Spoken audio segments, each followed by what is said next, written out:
The first thing Arian noticed about the colony was how quiet it was for a place that was dying. Not silent, the wind still moved.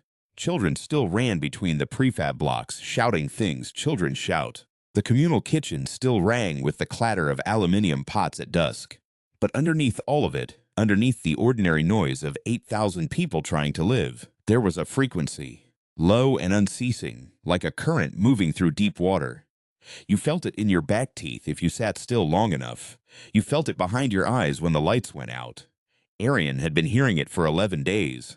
He set his single duffel bag down inside Unit 7C and stood in the center of the room for a long moment, doing nothing. The ceiling fan turned. He looked at it, then looked away.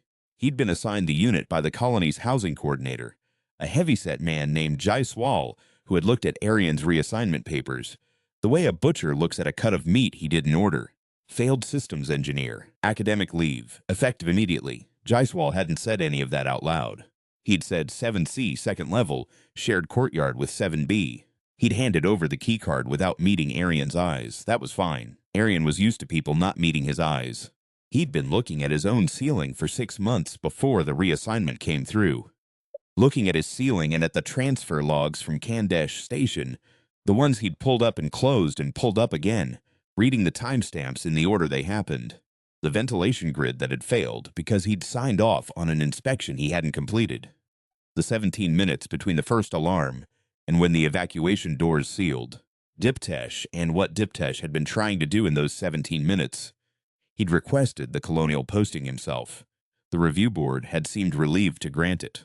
Veth Colony 9, Pavana, the settlers had renamed it, after a river back home, sat in the crook of a low mountain range on a world whose sun was slightly too yellow and whose nights were slightly too long. The Veth had been circling Pavana for 14 months. No engagement, no landing. They broadcast. That was what the Veth did.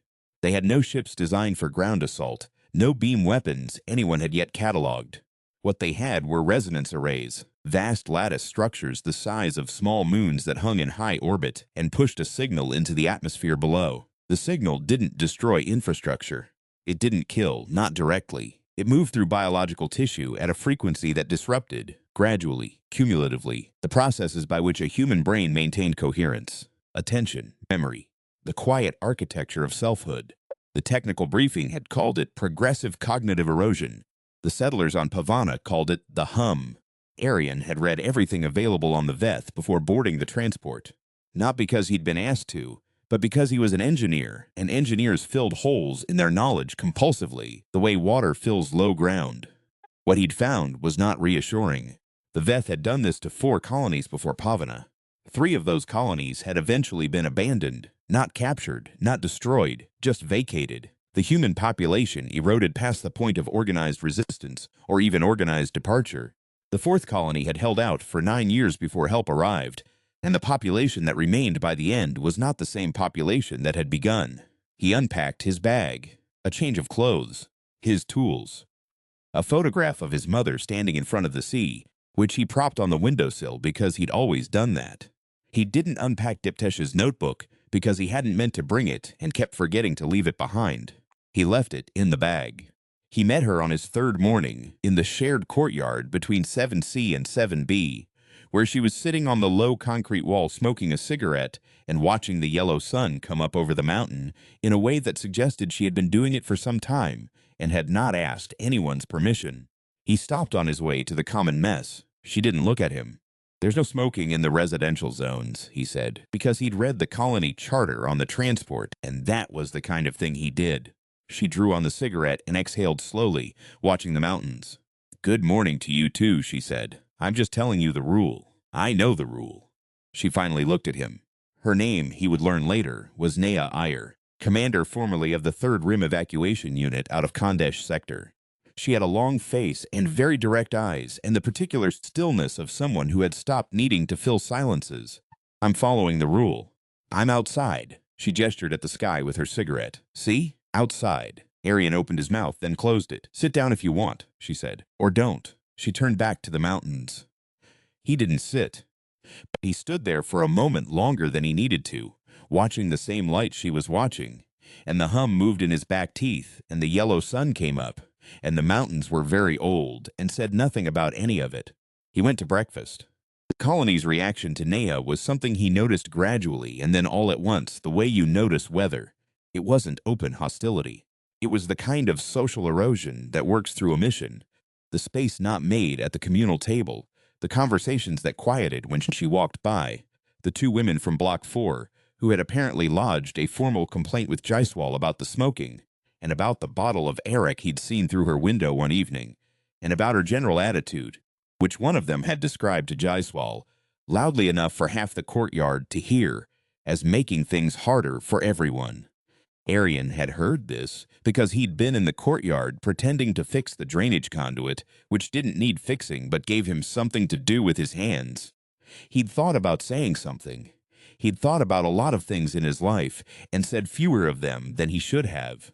What he said to Neha that evening, carrying 2 mugs of tea across the courtyard because the mess was closed and he'd made too much, was, "Here." She looked at the mug. "What's this?" "Tea. I can see it's tea. Then why did you ask?" She took the mug. She didn't say thank you, and he didn't expect her to. They sat on the wall in the cooling dark, and the hum was there. Always there. And somewhere above them, the Vith arrays were doing what they always did. Patient and massive, and completely indifferent to 2 humans, sitting on a low concrete wall with their hands wrapped around warm mugs. "How long have you been here?" he asked. 3 weeks. "They send you from the sector?" She looked at him sideways, a long, assessing look. "They sent me here, yes." He understood from her tone that this was the extent of what she was offering, and he didn't push.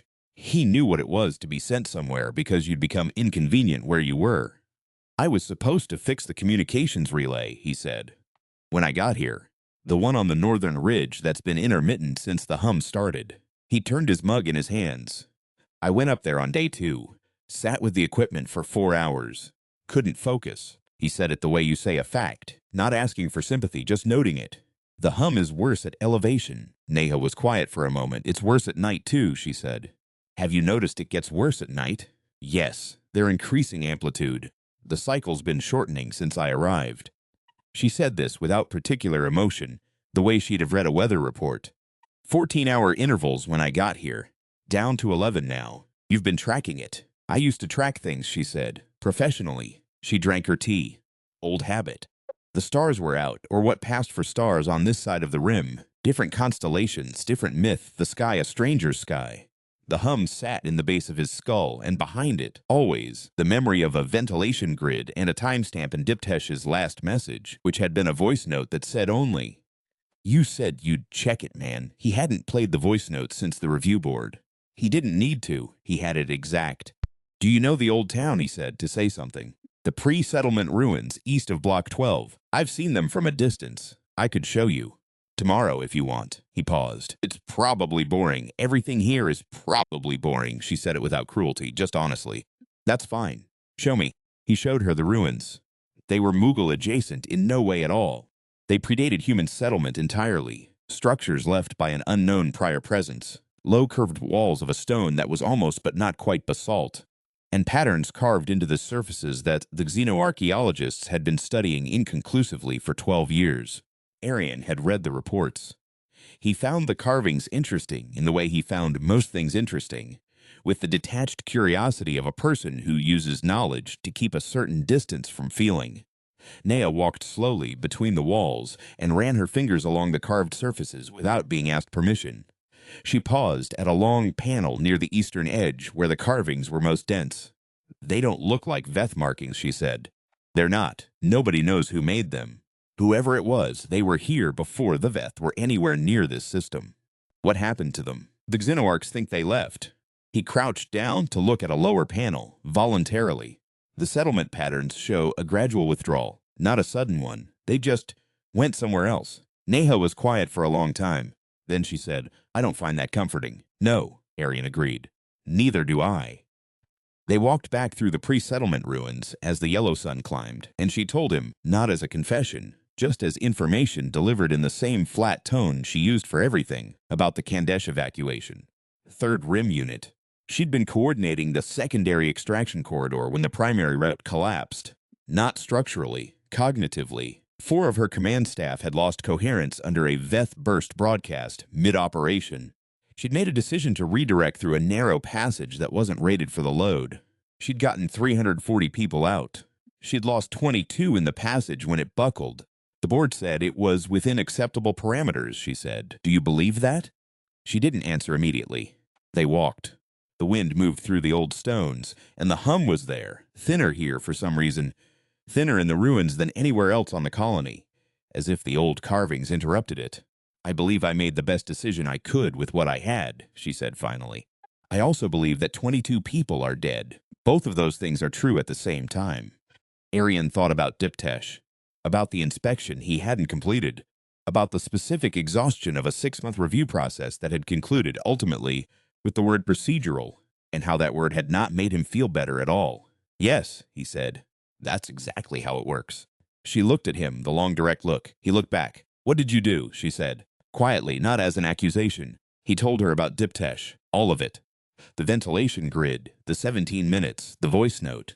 He'd never told the whole of it to anyone who wasn't on the review board, and the review board had required facts, not the part where Diptesh had been from a small town and had worked twice as hard as everyone else, and had been laughed at for it, and had come to Arian when the laughing got bad, because Arian had promised to help him, and Arian had been busy. He told her that part too. She didn't say, it wasn't your fault. He would have closed up if she had. What she said was, he sounds like someone who deserved better from the world. Arian's throat tightened. He looked at the old stones. Yes, he said. He was. The colony administrator called a meeting on the 41st day. Arian sat in the back of the communal hall and watched 800 people try to hold themselves together under the fluorescent lights. The hum was bad today. The cycle had shortened again, down to 9 hours, and the amplitude readings from the eastern relay, which Arian had eventually managed to fix, at night, lying flat on the ridge with his tools spread around him, working by feel because focusing his eyes on the circuitry took an effort that made the muscles in his jaw ache, suggested the Veth arrays had rotated toward maximum alignment with Pavana's population centers. The administrator, a competent and increasingly frightened woman named Reyes, laid it out with the directness that frightened people sometimes achieve. The support fleet was 14 weeks out. The colony had been formally assessed as priority extraction. They needed to hold for 14 weeks. The hum had, over the preceding 8 days, caused 17 medical incidents, confusion cascades, memory displacement, 2 cases of acute dissociative break. The colony's psychologist had recorded that productivity across all functional units was down 38%. People were having difficulty finishing sentences. People were sitting in the middle of tasks and not resuming them. An older man in the 3rd row raised his hand. What are we supposed to do about it? He asked. It wasn't a hostile question. It was the question of someone who genuinely needed an answer. Nobody had one. Arian was sitting in the back next to Neha, who had her arms folded and was watching Reyes with the flat analytical attention she brought to all serious things. After the meeting broke up and the crowd moved out in clusters, she stayed sitting, and he stayed sitting. And eventually, they were the only 2 people left in the hall, with the empty plastic chairs and the humming fluorescent lights. 14 weeks, he said. 13 weeks and 5 days now. Can people do that? Hold for 13 weeks and 5 days with the hum at this intensity? She was quiet for a long moment. Some will, she said. Some won't. She unfolded her arms and looked at her hands. The ones who won't are going to be the ones who are already carrying something they haven't put down. The hum doesn't invent fractures. It finds the existing ones and works them open. He thought about that. He thought about the 53 people in this colony that he'd managed to get names and basic files on. People whose sleep records had been flagged by the med station. People who were sitting alone at mealtimes. People who reminded him, in specific small ways, of the version of himself that had spent 6 months staring at his ceiling. I want to try something, he said. She looked at him. I want to try talking to them. He said it like it was embarrassing, because it was. Not counseling, not official, just, there are things that help, being outside. The ruins where the hum is thinner. Knowing that someone knows about the thing you're carrying. He paused. Diptesh used to come and sit in my room when the bullying was bad. I didn't always say anything useful, but I think it helped that I was there. I think not being alone with it was the thing. Neha was quiet for a long time. That's not an engineering solution, she said. No. Another silence. Then slowly she said, I know a woman in Block 4 whose son was on the Kandesh primary corridor. He didn't make it out. She said it without any change of expression, but he heard what was underneath it. She knows who I am. She moved her chair away from me in the mess last week. I know. I should probably talk to her. You don't have to. I know I don't have to. She stood up. When do you want to start? They started the next morning. It was not elegant. Arian had no training in crisis support. What he had was an engineering mind that understood systems and a body that the hum had partially adapted to. He'd noticed, somewhere around week 3, that he was less disrupted by it than most colonists seemed to be, and he'd thought about why, and his theory, which he hadn't shared with anyone because it sounded unscientific, was that 6 months of lying on a ceiling staring at a grief you'd earned had preemptively excavated something in him that the hum was looking for. There was nothing left for it to loosen. The fractures had already been opened, and he was living in them. He walked to the ruins every day, and he invited people to come with him, casually, the way you mention weather. Sometimes they came. Sometimes they sat on the carved low walls, and he showed them the patterns and talked about the prior civilization and how they had left without being destroyed. And sometimes that turned into other conversations, and sometimes it didn't. He brought tea in a thermos. He learned that a woman named Priya from the hydroponics bay had lost her sister in the first Veth incursion on Mira 4 and had never told her husband. He learned that an old man named Bargov had been a musician before the colony and had stopped playing because his hands shook now and he was embarrassed. He found an instrument in the colony's storage unit, a battered harmonium that someone had shipped out with their personal effects, and left it outside Bargov's door without a note. Neha worked differently. She was precise where he was general, structured where he was wandering. She found the woman from Block 4. Her name was Sunita, and her son had been 23 and had wanted to be a botanist. And she sat with her and told her exactly what had happened in the Kandesh passage. Not the official version, the actual version. She said, "I made a call, and it cost people their lives, and your son was one of them. And I am sorry, and I cannot tell you. It was the right call because I don't know if it was," she said. "I know that doesn't fix anything." Sunita had screamed at her for a while. Then she had cried. Then she had said, was he scared? "I don't know," Neha said. "I wasn't in that part of the passage, but based on what I knew of his unit, they were good people. They would have been together." Sunita had moved her chair back to the same table as Neha the next morning. The hum didn't stop. The cycle shortened to 7 hours. Medical incidents continued. But something else was also happening. Something that didn't show in any of the med station's metrics. Something that Arian could only see because he was watching. People were leaving their units at dusk and sitting in the courtyard together. Not necessarily talking, just sitting. The hydroponics team started eating together in a cluster instead of spreading across the mess. Someone had hung a string of lights between Block 3 and Block 4. They didn't mean anything. Someone had just done it. Old Bargov played the harmonium one evening from his window, and 3 separate groups of people stopped walking and stood still to listen. The Veth apparently noticed. The burst came on day 71. Arian was at the relay on the northern ridge when the amplitude readings spiked to a level he'd never seen. Not a gradual increase, but a sudden vertical jump. Every array in Veth orbital formation rotating to simultaneous maximum alignment, the kind of coordinated maneuver that meant a decision had been made. He stared at the instruments, and his hands were completely still on the keypad, and the hum rose from a frequency in his teeth to a frequency in his bones, to a frequency that was not really sound at all anymore, but something older and more direct, like pressure behind the eyes, like the specific feeling of a door about to open that you are not ready for. He got on the colony comms. "Reyes, Administrator Reyes, the arrays are in full alignment." Her voice came back unsteady. "Medical is already getting. We have 12 incidents in the last 4 minutes. It's going to get worse." "Listen," he stopped. He was standing on the ridge, looking down at the colony, and he was thinking about Diptesh. Not with guilt, this time, with something else. He was thinking about Diptesh's notebook. The one in his duffel bag. The one he'd been carrying for 6 months, and hadn't opened since the review board. Which contained, he knew, Diptesh's calculations for the Kandesh station relay rerouting. The project Diptesh had been working on the week he died, which no one at the review board had thought was relevant. And he was thinking about a conversation he'd had with Neha 3 weeks ago, about the nature of the Veth broadcast, about how it moved through biological tissue, about how it was, fundamentally, a targeting system looking for instability, for existing fractures, for the places in a human mind where the architecture had already been compromised. And he was thinking about what happened in the ruins, where the carved stones thinned the hum. He'd run the numbers twice. The prior civilization's carvings were arranged in a pattern that, when you mapped them to frequency, produced an interference wave. Not perfect, not total, but measurable. He started running. He got to Nea's unit in 4 minutes. She was already awake, already dressed, already looking at the data on her wrist pad with the expression she wore when something confirmed a theory she'd been hoping was wrong. He told her what he'd found about the carvings. She listened without interrupting, which meant she thought it was viable, because when she thought something was nonsense, she interrupted immediately.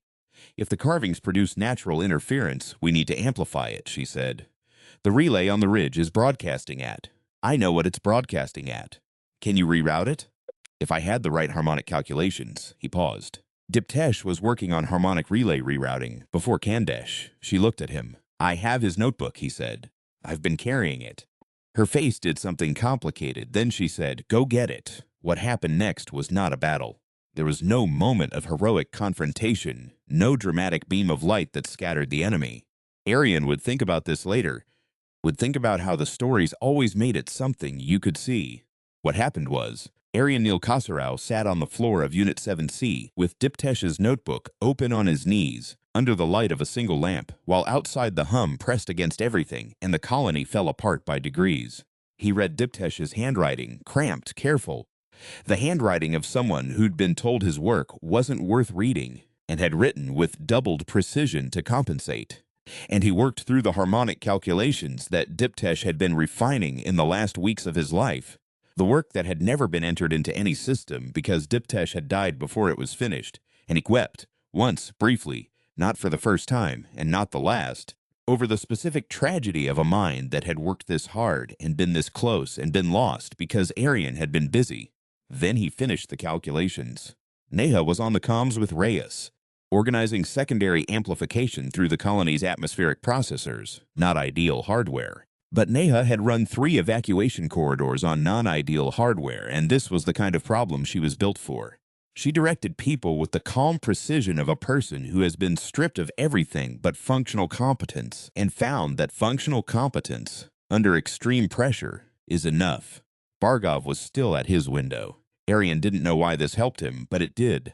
The old man's hands were shaking, and the harmonium was not the instrument you'd choose for this moment. But he was playing anyway, imprecisely, stubbornly, filling the space between the buildings with sound that had no tactical value whatsoever and somehow mattered enormously.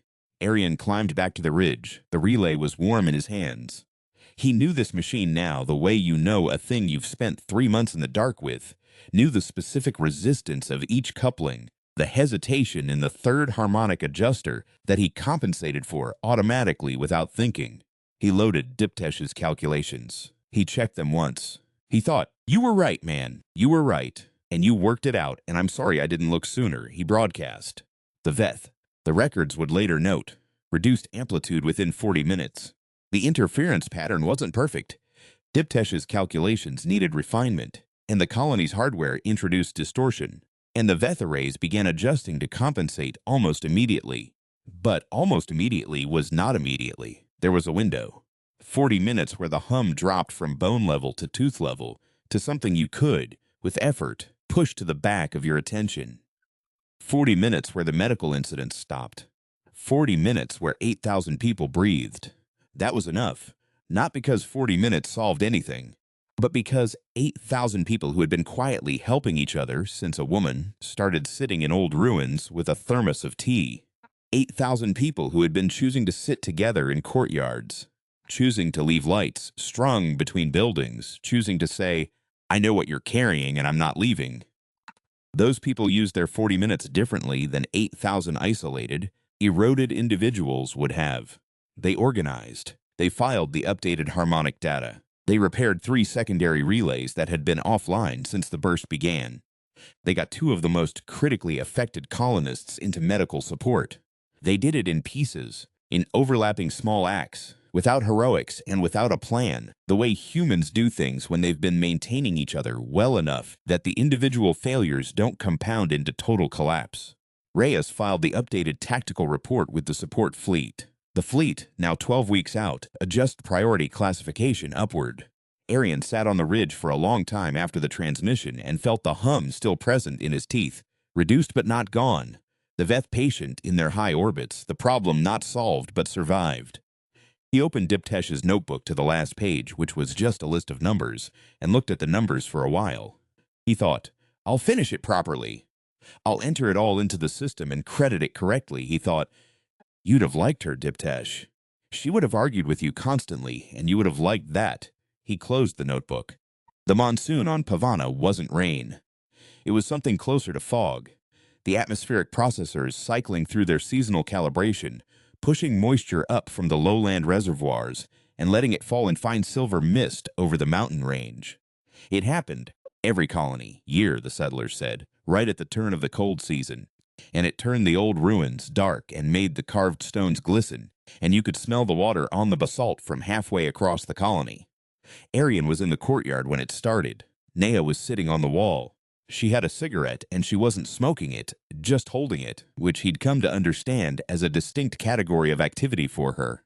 The mist came in sideways over the mountain and settled on everything with a sound like breathing. Support fleet is 12 weeks out, she said. 11 weeks and 4 days now. Have you ever been on a ship that long? Not since the initial posting. I don't love ships. I love ships, she said. Specifically because there's nothing to fix on a ship. The engineers fix it. You just travel. He looked at her. She was watching the mist come in, and there was something in her face that wasn't the flatness she defaulted to. Something opened up slightly, like a room with a window cracked. He'd been seeing it more often lately. You're going back, he said. It wasn't a question. They'll reinstate, she said. Probably. Reyes recommended it in the tactical report. Good. She looked at him sideways. You? He thought about the relay on the ridge. About Diptesh's notebook, which he'd submitted to the colony's engineering archive that morning. Properly formatted, Diptesh's name on every page of calculations, the way it should have been from the beginning. He thought about Priya from the hydroponics bay and old Bargov and Sunita from Block 4, who had brought him a bowl of something sweet last week, wordlessly, and put it on his doorstep. I'll stay, he said, until the fleet arrives. The relay needs the harmonic work completed, and there are people here who... He stopped, started again. There are still things to do. She nodded. The mist was silver and cool on his face, and the hum was there. It was always there, but thin tonight, thinner than it had been in weeks, and somewhere in Block 3, a light string was glowing orange against the damp dark, and Bargov's window was open, and the harmonium was imprecise and stubborn and filling the wet air with its particular sound. Nea held her unlit cigarette and watched the mountains. It was a good month, she said. It had been 31 days since the burst, since the calculations, since Reyes had put it in the report, since Sunita had knocked on Neha's door at midnight, and neither of them had said much at all, but Neha had made tea, and they'd sat until almost dawn. Yes, Arian said. It was. The mist came in over the mountain, and the settlement was quiet, in the way quiet is after something has been survived, and the Veth sat in their patient orbits above, and the prior civilization's carved stones glistened in the dark below, and the support fleet moved toward them through the long dark between stars. The cold season had begun, the summer was over. Something else had started.